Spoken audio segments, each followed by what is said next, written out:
Você faz uso de alguma medicação tarja preta? Conhece os riscos que você pode estar passando tomando esses remédios? Então vem comigo que esse é o tema do vídeo de hoje.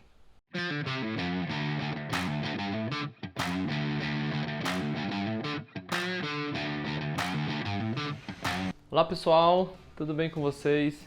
Eu me chamo Thiago Fontana, eu sou médico psiquiatra e hoje eu falo aqui no canal Nosso Mundo Psi, que é o nosso canal aí sobre os mais diversos temas da saúde mental, e hoje eu vou falar sobre as medicações benzodiazepínicas, que é o tipo mais clássico de tarja preta, como também são conhecidas.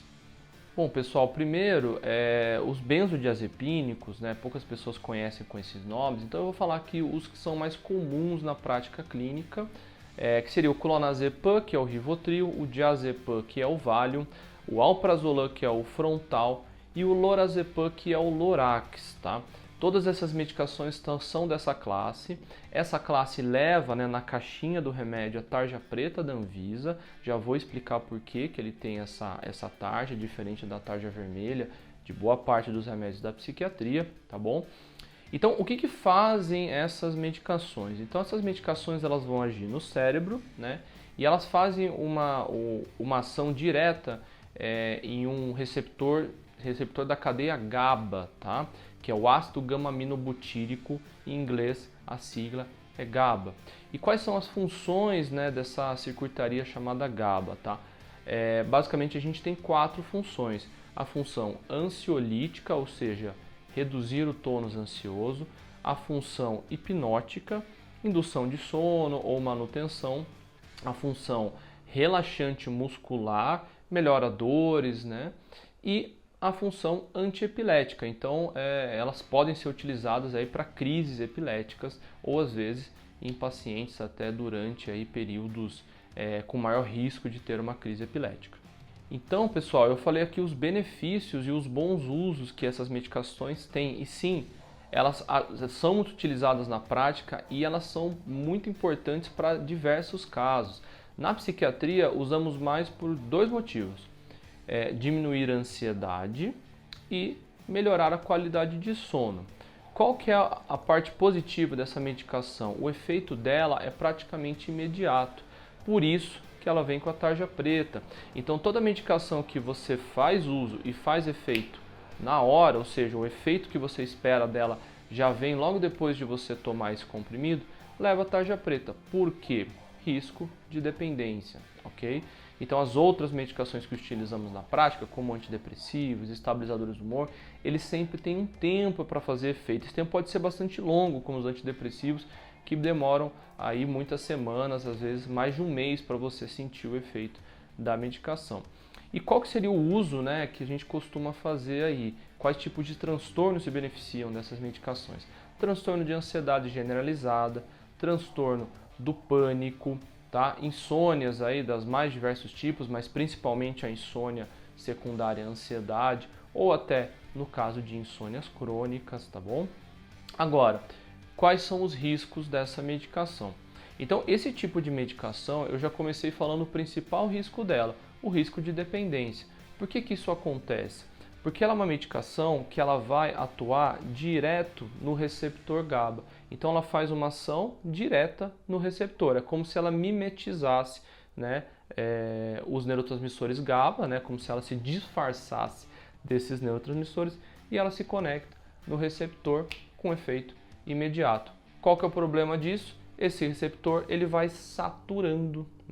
O que seria saturar? É como se ele cada vez necessitasse de uma dose maior da medicação para você ter o mesmo efeito. Esse é um efeito protetivo do nosso corpo.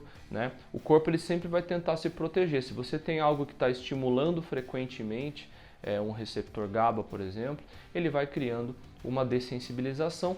Por quê? Para inibir outros riscos potenciais dessa medicação, como o risco de intoxicação, por exemplo. A gente não ser tão suscetível de numa intoxicação a gente vir a falecer, ok? Então isso acaba acarretando um efeito de tolerância, ou seja, se você tomar aquela medicação frequentemente, especialmente em horários pré-determinados, com o tempo ela vai perdendo o efeito. Então aqui a gente tem esse tão conhecido e falado efeito que as medicações psiquiátricas perdem efeito. Então, na verdade, esse tipo de medicações você tem esse efeito de tolerância que pode levar a uma dependência. Outras medicações que são indicadas para uso contínuo, antidepressivos, estabilizadores do humor, antipsicóticos, não tem esse efeito de tolerância, ok?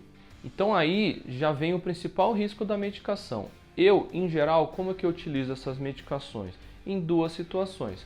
Ou num uso temporário, ou seja, muitas vezes no começo de tratamento, né? O paciente está com muita ansiedade, né? Então você vai dar um antidepressivo ou alguma outra medicação para uso contínuo aí durante a ansiedade, que vai demorar para fazer um efeito. E aí você, né, associa um benzodiazepínico, como um Rivotril, por exemplo, clonazepam, à noite, né, ele tem uma boa noite de sono, ele já acorda com menos ansiedade no dia seguinte, e conforme, né, o antidepressivo ou a medicação que você escolheu para ser feito o uso aí por mais tempo pelo paciente vai fazendo efeito, você vai aos poucos retirando, ou como é conhecido, desmamando essa medicação. Mas isso tem que ser por um curto período de tempo, 1 mês, 2 meses, né? É o tempo ideal que eu gosto de utilizar. E a segunda indicação que eu gosto bastante de usar os benzodiazepínicos é justamente em situações emergenciais. Eu chamo esse uso de SOS, ou seja, um uso em crise.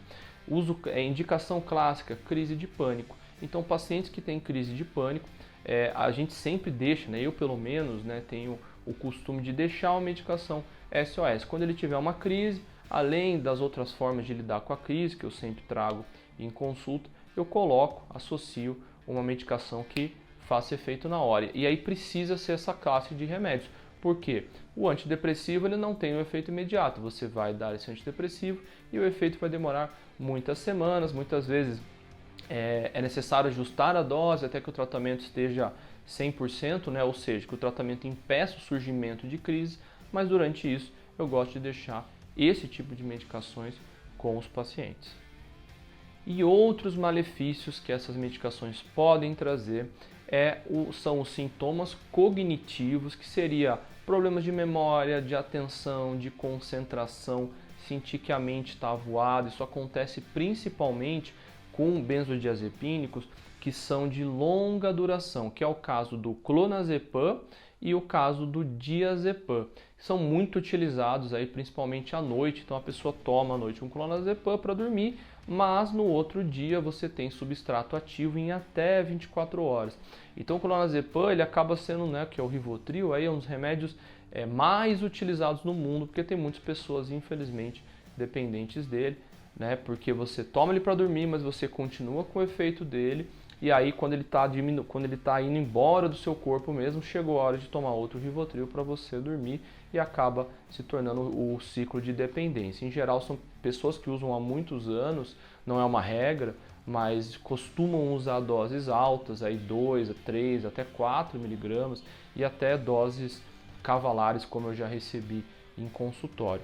E esse efeito de memória e concentração foi muito estudado, inclusive, né, se havia uma relação com doença de Alzheimer, né, foi uma teoria aí que foi muito sustentada, ainda né, tem muitos estudos aí que buscam e afirmam que existe essa relação, mas a gente tem aí estudos de meta-análise, né, ou seja, estudos que descartam essa hipótese, né, e teve um estudo recente aí que saiu também descartando essa hipótese. O que acontece na verdade é que pessoas que tomam Rivotril durante o uso dele têm os problemas de memória, né, diazepam, alprazolam, qualquer um deles, né, durante o uso, tá? E são pessoas que geralmente têm ansiedade e insônia, e isso pode aí, é um fator de risco muito mais importante do que um uso crônico de uma medicação. E o outro risco que eu tomo muito cuidado, principalmente para a população idosa, que é o risco de quedas, pessoal. O risco de queda ele é muito importante quando a pessoa tem mais de 60 anos e faz um uso aí crônico de benzodiazepínicos, ok? Pessoas jovens geralmente podem não sentir, né? Mas uma pessoa mais frágil aí com mais idade pode aumentar o risco de queda e é muito grave, né? Idoso quando cai aí pode quebrar ossos importantes do corpo e, né, ter um risco aí até de vida em algumas vezes, tá bom? O efeito do benzodiazepínico, esse efeito de GABA, tá, pessoal? é um efeito que o álcool faz também. O uso do álcool, ele tem uma ação em GABA, né? Então, se vocês lembrarem uma intoxicação alcoólica, né, um dia aí que você ou algum amigo bebeu todas, né, como que essa pessoa fica? Ela fica desinibida, né? Então ela fica aí relaxada demais, né?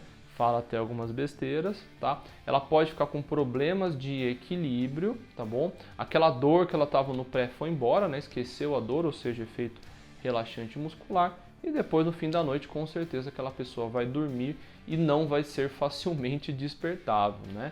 Então são os efeitos aí também do receptor GABA que o álcool também atua, né? E falando de dependência, né? O álcool também pode gerar problemas seríssimos de dependência, não é mesmo?